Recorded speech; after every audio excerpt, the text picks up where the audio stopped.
Hi, welcome to MK stock analysis. అందరికీ వినాయక చవితి శుభాకాంక్షలు. So stock మార్కెట్లో ఎందుకు ఇన్వెస్ట్ చేస్తాము? ఒక షేర్ మనం కొంటున్నామంటే నిజంగా దాని మీద మనకు అవగాహన ఉందా? ఎందుకు ఈ షేర్ మీద పెట్టుబడి పెట్టాలి? ఎంతమందికి తెలుసు? దాని ఫండమెంటల్స్ ఏంటి? నిజంగా అందరూ షేర్ మార్కెట్లో ఇన్వెస్ట్ చేసి డబ్బులు సంపాదిస్తున్నారా? ఇన్ కేస్ ఒక స్టాక్ బై చేసినామంటే ఎన్ని రోజులు మనం హోల్డ్ చేయాలి? ఎంట్రీ పాయింట్ ఎక్కడ? ఎగ్జిట్ పాయింట్ ఎక్కడ? షేర్ కొనడం వల్ల వచ్చే ఉపయోగాలు ఏంటి? ఒక షేర్ని మనం లాంగ్ టర్మ్ హోల్డ్ చేసుకోవడం వల్ల మనకి ఏం బెనిఫిట్స్ ఉంటాయి? స్టాక్ బోనస్ ఇస్తుందా? స్టాక్ స్ప్లిట్ అయ్యి ఒక షేర్కి 4 షేర్లు ఎక్కువ అవడం వల్ల వచ్చే ఉపయోగాలు ఏంటి? డివిడెండ్ ఈల్డ్ ఎంత ఇస్తుంది? డివిడెండ్ వల్ల వచ్చే ఉపయోగాలు ఏంటి? నిజంగానే డివిడెండ్ వల్ల మనకు ఒక ప్యాసివ్ ఇన్కమ్ జనరేట్ అవుతుందా? మ్యూచువల్ ఫండ్స్లో ఎస్ఐపిస్ చేస్తున్నారు.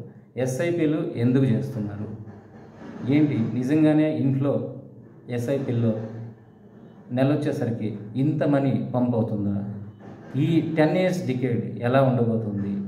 ఈ విషయాలన్నీ మీకు అవగాహన తెప్పించేదానికే నేను యూట్యూబ్ ఛానల్ స్టార్ట్ చేశాను. అంతేకాకుండా డైలీ మీరు ఇంట్రాడేలో ఏ స్టాక్ బై చేయొచ్చు, ఏ స్టాక్ మనం ఎక్కడ బై చేయాలి, ఈ స్టాక్ పొటెన్షియల్ ఎంత, ఈరోజు ఈ స్టాక్ ఎంతవరకు వెళ్తుంది, దానికి స్టాప్ లాస్ అంటే మనకి లాస్ రాకుండా కొంచెం లాస్లో, ఎక్కువ లాస్ రాకుండా కొంచెం లాస్లో ఆ స్టాక్ని ఇంట్రాడేలో మనం ఎగ్జిట్ చేసుకోవచ్చు. ఒక 2-3 స్టాకులు మనం ఇంట్రాడేలో బై చేయడం వల్ల రోజు మనం ఇన్కమ్ చేసుకోవచ్చు. అంతేకాకుండా ప్రాఫిట్స్ ఎలా వస్తున్నాయి? ఇంకా నిఫ్టీ, బ్యాంక్ నిఫ్టీ 50లో ఉండే 50 స్టాక్స్ని ఒక ఇండెక్స్ కింద చేసి అది నిఫ్టీ 50 చేశారు. అదేవిధంగా బ్యాంక్ నిఫ్టీ బ్యాంక్ సంబంధించినటువంటి కొన్ని స్టాక్స్ తీసుకొని అది బ్యాంక్ నిఫ్టీ చేశారు.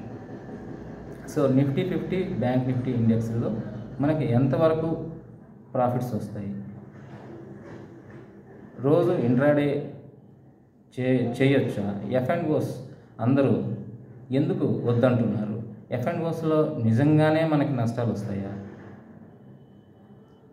రోజు స్టాక్ అనాలిసిస్ మనం చేయాల్సిన అవసరం ఉంటుందా? ఒకసారి ఒక స్టాక్ని బై చేసిన తర్వాత రోజు మానిటర్ చేయాలా? ఇన్ని సందేహాలు రోజు మనిషికి వస్తుంటాయి ఒక స్టాక్ మార్కెట్లో ఇన్వెస్ట్ చేయడం వల్ల. సో వీటన్నింటికీ మనం కరెక్ట్ సమాధానం కావాలి. వీటన్నిటికీ రోజు అప్డేట్స్ నేను మీకు ఇస్తుంటాను. So follow my channel, subscribe, like and keep watching. Thank you so much. అందరికీ వినాయక చవితి శుభాకాంక్షలు.